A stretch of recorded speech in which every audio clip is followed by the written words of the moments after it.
Então o tema dessa palavra é o que Cristo nos deixou. Você pode falar assim, Ele deixou a salvação. Não, Cristo nos deixou o quê? Ele nos deixou primeiramente a ressurreição. E nós precisamos trabalhar e entender um pouco mais sobre ressurreição. O que foi esse ato maravilhoso? O que foi essa atitude fantástica deixada por Jesus, chamado ressurreição? A gente vê muito a questão do legado, né? Jesus deixou um legado através da sua vida. E é interessante que as pessoas têm um registro de Jesus pelos milagres. Realmente ele deixou milagres, fez milagres, né? A gente prega muito, né? O primeiro milagre de Jesus, né? No casamento em Caná da Galileia, quando ele transforma, né? A água em vinho, transforma aquele casamento, um milagre. Mas é interessante que os milagres, eles são feitos para chamar a atenção das pessoas para uma coisa. E tem pessoas que só se prendem ao milagre. Conheço pessoas que vêm buscar Jesus ou pedem uma oração quando está assim com a água. Não está aqui, a água está onde? Está um problemaço, uma dificuldade gigante. Aí lembra, fala assim, tem uma irmã que ora. Quem gosta de uma irmã que ora? Eu adoro irmã que ora. Precisa daquela irmãzinha que ora. A gente deixa a nossa vida relacional com Jesus Cristo e nós buscamos milagres. Milagre é bom? É ótimo, eu adoro milagre. Inclusive essa semana, que Deus traga milagres, né, sobre nós. Mas o milagre é simplesmente um estalo, algo que a gente precisa. Mas Jesus, ele não sacrificou na cruz, ele não pagou um preço por nós, simplesmente para que nós tenhamos acesso a milagres. E eu não estou fazendo aqui uma apologia ou descrevendo uma teologia que o milagre não é bom, o milagre é ótimo. Mas ele deixa um legado e ele chama a atenção através dos milagres para que nós possamos ter afirmações. Eu amo essa palavra afirmação. Quando você tem uma afirmação, é que você tem o quê? Uma convicção. Eu sou afirmado de algo, então eu não tenho dúvida. A dúvida acaba e eu sigo uma afirmação. E Jesus, ele, no caminho e dentro do legado dele, ele deixa afirmações. E que se nós entendemos e termos esse entendimento das afirmações de Jesus, a gente vai ter uma condução de vida que ela não chega à perfeição, porque se chegar à perfeição a gente vai ser arrebatado, né? Uma pessoa perfeita existe, ele foi o único perfeito.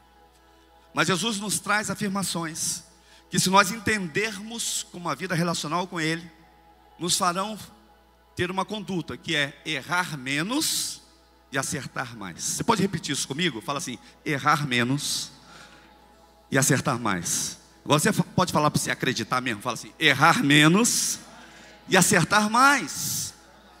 Que coisa fantástica, que ponto de equilíbrio maravilhoso numa vida, né? Eu posso ser conhecido como alguém que erra menos e acerta mais. Isso traz o quê? Confiabilidade, certeza, confiança. O acertar sempre, só para bons maridos. Cadê os maridos aí? E olhem para suas esposas e falam assim, eu acerto mais, eu sou uma pessoa que não erro.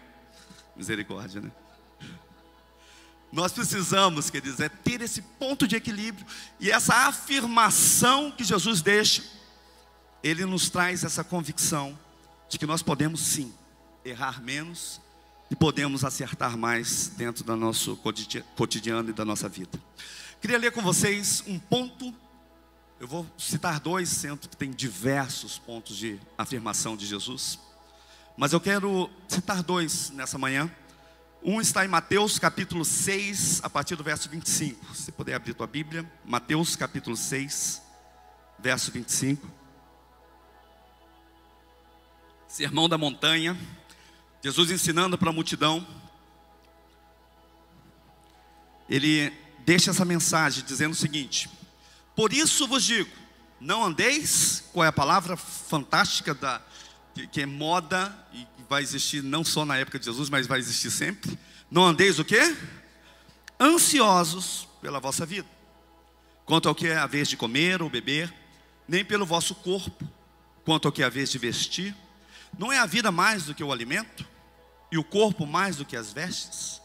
Observai as aves do céu, não semeiam, não colhem, nem ajuntam em celeiros.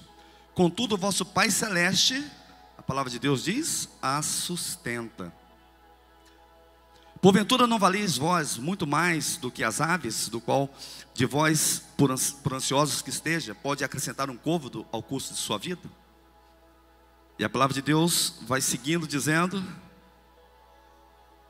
e por que andais ansiosos quanto ao vestuário? Considerai como crescem os lírios do campo, eles não trabalham nem fiam. Eu contudo vos afirmo que nem Salomão em toda a sua glória se vestiu como qualquer deles. Ora, se Deus veste assim a erva do campo, que hoje existe e amanhã lançada no forno, quanto mais a vós outros homens de pequena fé. Portanto, não vos inquieteis, dizendo: que comeremos, que beberemos, ou com que vestiremos? Porque os gentios é que procuram todas essas coisas. Pois vosso Pai Celeste sabe que necessitais de todas elas. Buscai, pois, em primeiro lugar o seu reino e a sua justiça, e todas essas coisas vos serão acrescentadas. Aqui ele diz: não andeis ansiosos. Não andeis ansiosos demais. Olha que interessante. Não andar ansioso. Se eu for fazer uma enquete aqui, você está do lado de uma pessoa muito legal, olha para ela e fala assim: você é joia, que bom que você está do meu lado. Mas de 2 em 2, olha para a pessoa do seu lado e fala assim: quem é mais ansioso, eu ou você? Quem levantar a mão primeiro é o ansioso. Não, brincadeira. Você está do lado da pessoa do seu lado, pergunta para ela assim: quem é mais ansioso entre nós dois?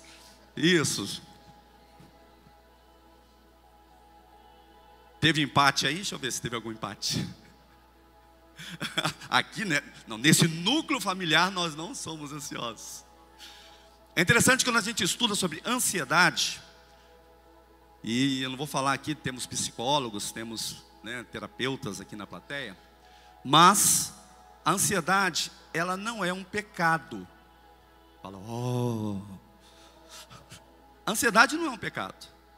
Agora, quando a ansiedade, ela domina a sua razão, aí ela se torna o quê? Um pecado. Você deixa que a ansiedade, ela transborde. Não, ser ansioso, às vezes você precisa ser desperto, né? Tem pessoas que são lerdas, com todo amor e carinho, né? As pessoas que são mais fleumáticas. Mas tem pessoas, a ansiedade, ela calibra. E Jesus fala o seguinte: não andeis ansiosos.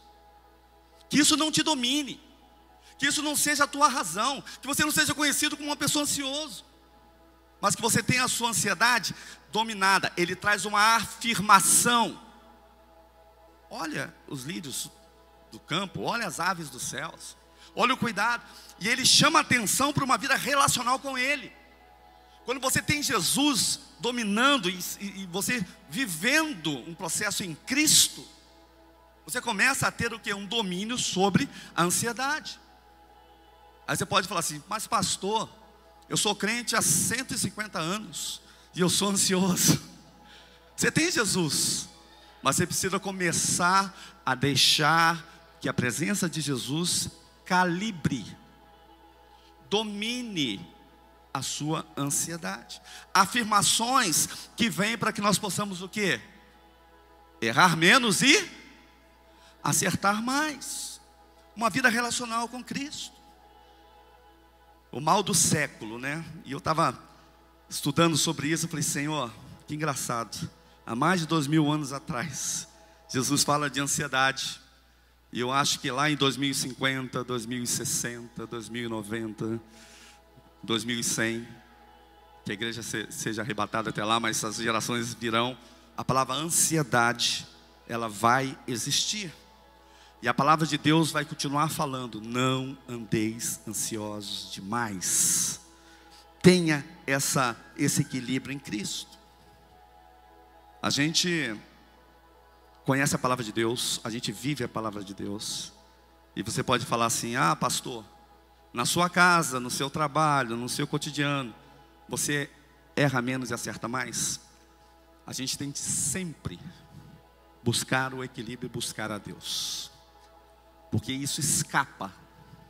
A pressão faz que você tenha né, ações, atitudes que voltam ao velho eu ou voltam ao desconhecimento prático da palavra de Deus no dia a dia. Então nós temos essa primeira afirmação que eu quero semear na tua vida hoje, que é falar sobre ansiedade, que a gente pode dominar a ansiedade. Outra afirmação que eu quero também compartilhar com vocês está em João capítulo 11, versículo 40. Se você puder abrir tua Bíblia, João capítulo 11, versículo 40. A palavra de Deus diz assim: respondeu-lhe Jesus: não te disse eu que se credes verás a minha glória? Aqui nós temos um episódio que Jesus ele está falando pós ressurreição de Lázaro. Crise, ninguém estava entendendo o que podia estar acontecendo. Jesus se atrasou para chegar ao um momento familiar ali de Marta e Maria, que estavam clamando pela vida do irmão. E Jesus, ele chega no momento pós-acontecimento. Repete comigo assim: pós-acontecimento. Mais uma vez, pós-acontecimento. Às vezes a gente quer sempre que algo na nossa vida seja antecipado, e que a presença de Deus venha, que a gente não passe por certas coisas. No cotidiano da vida, fatos acontecem, situações acontecem. Ah, mas eu creio em Jesus. Ah, eu creio em Deus. Ah, Deus é bom o tempo inteiro. Eu canto, eu louvo ao Senhor, eu estou na igreja. Queridos, fatos acontecem, situações acontecem, crises acontecem, problemas financeiros acontecem, problemas relacionais acontecem.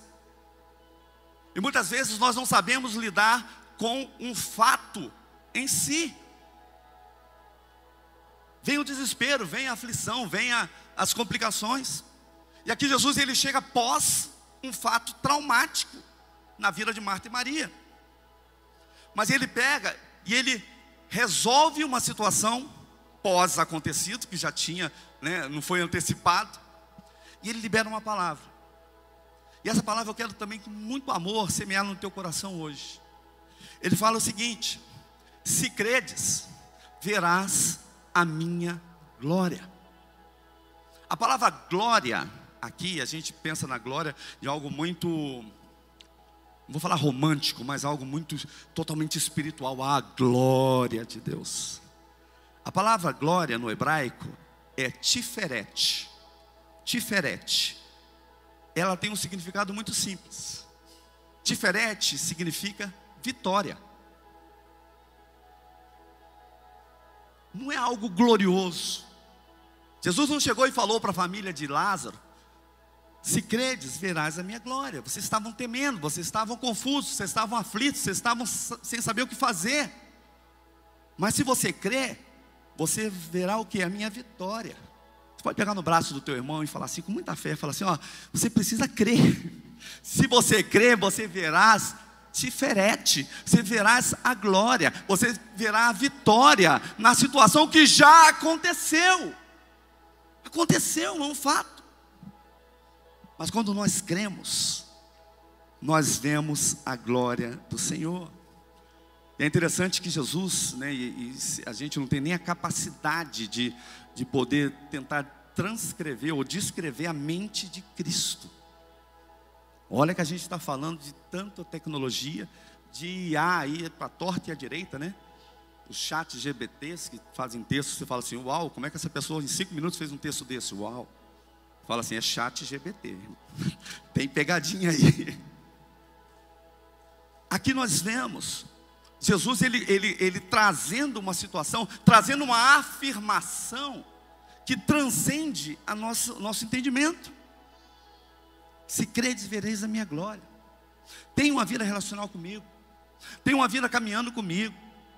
Vivencie essa vida maravilhosa de poder ter uma ligação espiritual. E eu vou falar um pouquinho mais para frente sobre isso, uma vida espiritual com Jesus. Aqui ele está falando da ressurreição de Lázaro, mas ele não está falando só disso. Ele está falando da sua própria ressurreição. Aqui nós estamos num tempo cronológico um pouco anterior ao que ia acontecer com Jesus. Ele estava falando de um advento que iria acontecer, que ia chocar o mundo, a sua morte, a sua crucificação. Mas ele não estava falando disso como um muro na estrada. Imagina você dirigindo na estrada lá na Anhanguera ou numa rodovia aí, você dirigindo e de repente tem um muro na estrada. Aí você tem de frear e falar assim: acabou, a minha estrada acabou. A morte de Lázaro parecia para a família de Marta e Maria como um muro na estrada. Aconteceu algo que tem um muro, o que eu vou fazer? Jesus não está falando sobre o muro na estrada, mas ele está falando de quebra-mola. Um quebra-mola na estrada. Se você está andando rápido demais numa estrada e tem um quebra-mola e você não vê, aí eu vou falar de novo para as mulheres que dirigem melhor que os homens. Deixa eu ver se tem controvérsia aqui. Deixa eu ver. Quem acha que as mulheres dirigem melhor, fala assim: nossa, só eu que acho. Normalmente quem passa no quebra-mola sem ver é o homem. Pelo menos eu. O quebra-mola está ali para quê? Para você reduzir a sua velocidade e você transpor aquela barreira. E Jesus está mostrando algo aqui. Ele está dizendo que na vida vão ter quebra-molas. Não são muros. Com ele, a afirmação que nos é deixada é que acontecerão coisas. Jesus sabia que o que ia acontecer com ele ia trazer uma situação de total desespero, de total crise sobre a humanidade. O Filho de Deus morrendo, o Filho de Deus padecendo, o Filho de Deus numa situação que ninguém poderia reverter. Mas aquilo, na história e na cabeça de Jesus, era apenas um quebra-mola. A gente sabia que algo iria acontecer. Perdão, ele sabia que algo iria acontecer. Ele estava já semeando: se credes, vereis a minha vitória. Uma vida relacional com Deus. Eu quero que nessa manhã você entenda: milagres são necessários, mas afirmações de fé, convicções de fé, o andar com Cristo, isso traz certezas, trazem equilíbrio, trazem situações extremamente positivas para que nós possamos continuar. Ainda tem um texto em João 1, de 1 a 14. Se puder abrir aqui para mim, por favor. João 1, de 1 a 14. Outra afirmação que Jesus ele traz sobre a glória dele. João 1, de 1 a 14. Está sem? Amém. Queridos, quem está sem Bíblia aí, acredita que eu estou lendo a Bíblia aqui, tá? Vamos lá. No princípio era o verbo, e o verbo estava com Deus, e o verbo era Deus. Ele estava no princípio com Deus. Todas as coisas foram feitas por intermédio dele, e sem ele nada do que foi feito se fez. A vida estava nele, e a vida era a luz dos homens. A luz resplandece nas trevas, e as trevas não prevalecem contra ela. Houve um homem enviado por Deus, cujo nome era João. E o texto fala o seguinte: esse veio como testemunha para que testificasse a respeito da luz, a fim de todos virem a crer por intermédio dele. Ele, João, não era a luz, mas veio para que testificasse da luz, a saber, a verdadeira luz, que vindo ao mundo ilumina a todo homem. O verbo estava no mundo, o mundo foi feito por intermédio dele, mas o mundo não o conheceu. Veio para o que era seu, e os seus não o receberam. Versículo 12: mas todos quanto o receberam, deu-lhes o poder de serem feitos filhos de Deus, a saber, aos que creem no seu nome. Aí vem o versículo 13: os quais não nasceram do sangue, nem da vontade da carne, nem da vontade do homem, mas da vontade de Deus. E o verbo, Jesus, se fez carne e habitou entre nós, E a palavra diz assim: cheio de graça e de verdade. E vimos a sua... Deixa eu ouvir a palavra de novo. Vimos o que? A sua... O que significa glória? Vitória. Vimos a sua vitória como unigênito do Pai. Nós podemos testificar da glória de Jesus. Nós podemos testificar da vitória de Jesus. Eu não sei o que você está passando hoje. Espero que a tua vida esteja plena. Isso é bênção. Mas você tem de ter uma certeza, mesmo que a tua vida esteja plena, mas mesmo se você estiver vivendo uma situação de luta, queridos, nós temos uma unidade. Nós temos uma unidade de carne. Ele não era a luz, mas veio para que testificasses da luz. Ele nos traz o que? Uma aliança com Ele. E essa aliança nos dá direito a termos a sua glória. Nós podemos viver a vitória de Cristo. Jesus, Ele habitou entre nós, cheio de graça, de verdade, e vimos a sua diferente, a sua glória. Eu quero semear isso na tua vida hoje, com todo o carinho que eu tenho no meu coração. Quando você vive uma vida relacional com Deus, você tem o direito de ter uma vida gloriosa. Na sua trajetória, você pode ter um desfecho glorioso ou não, mas isso está disponível. Ele disponibiliza isso para que nós possamos ter uma vida gloriosa com Ele. Eu tinha um pensamento há uns anos atrás que para mim tudo era mais difícil do que para outras pessoas. Não sei se você já teve pensamentos assim. Parece que tudo é mais difícil para mim. Parece que tudo é mais difícil para mim. Eu venho de uma família muito pequena, 7 filhos. Minha mãe e meu pai gostavam de fazer filhos, 7. E eu, 7º filho, caçula. E era engraçado que na cultura da minha família, o 7º, que é o perfeito, o 7º era o que ficava fora da mesa, porque normalmente uma mesa tem quantos lugares? Eu era o 7º, eu sentava no banquinho. Minha mãe servia todos os filhos, o último quem era? O 7º. E eu ficava pensando assim, Deus, eu podia ser o primogênito, eu queria ser o primeiro. Para mim tudo era mais difícil. Quando eu fui passar no vestibular, eu falava, Senhor, minha mãe, quando eu passei no vestibular, minha mãe não me deu um abraço, falou assim, ai. Ela falou assim, nossa, Deus é misericordioso. Ela falou, foi a misericórdia de Deus. Eu falei, amém, mãe, mas eu estudei. Mas parecia que tudo era muito difícil. Mas um dia eu tive um encontro com Cristo, e o Espírito Santo explodiu no meu coração, dizendo assim, Elvio, se credes, verás a glória de Deus. Jesus não apenas reviveu, Ele trouxe vida para tudo o que parecia acabado. A vida chegou, a ressurreição se faz história. Ele ressurgiu,